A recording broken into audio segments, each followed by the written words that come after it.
church, and Pastor Kirt Thallman. I'm actually in Philadelphia, coming to you through Zoom. Today we're going to look at Proverbs 27:21, and we're going to be asking the question, are you a people pleaser?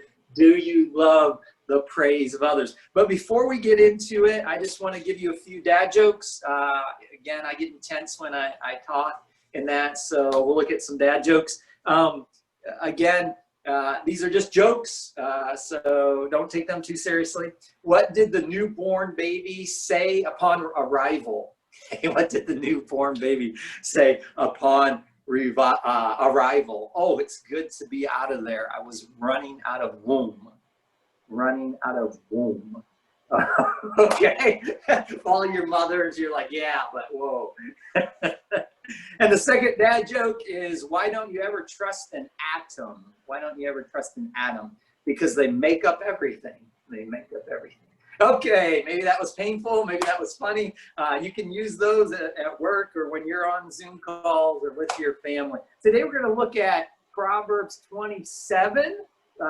Proverbs 27, verse 21. Just one verse. And the verse says, and I think we have this at our next slide. It says, the crucible for silver and the furnace for gold, but a man's heart is tested by the praise he receives. Okay, crucible for silver, the furnace for gold, but a man is tested by the praise he receives. So today we're going to be talking about the praise of others, the praise from others, and people's praise. Now, these proverbs are always confusing. What does silver and gold have to do with the praise people receive? And usually these proverbs always come in couplets. They have a first section or a first phrase, which is the crucible of silver, furnace for gold.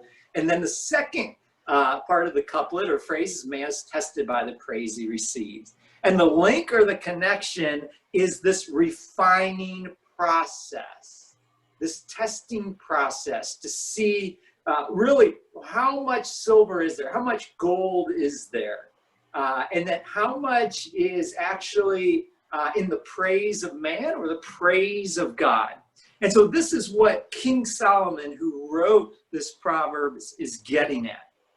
I'd just like to talk to you for a moment about the refining process. Let's say you have some gold or silver. You are the owner of that gold and silver, but it's not fully refined. What do you do?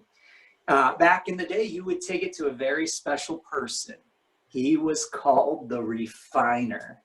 And what he would do is he would take the silver and put it in a crucible or in a furnace, and he would begin to heat it. He would heat the silver and gold. And in this way, he would begin to test it. What are the impurities that are inside of it? How pure is it? And he would heat it over a fire. And as it would heat, it would become liquid. And he would begin to stir it. And what he was doing is he was searching in the heart. He was searching in the silver of gold. What is inside here? And as he was stirring it and heating it, start to come to the top, boom, boom, boom, would be some flakes of impurity.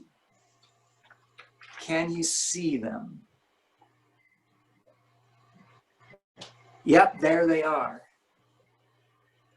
As the refiner stirs your heart, your silver, your gold, there's some flecks of sin.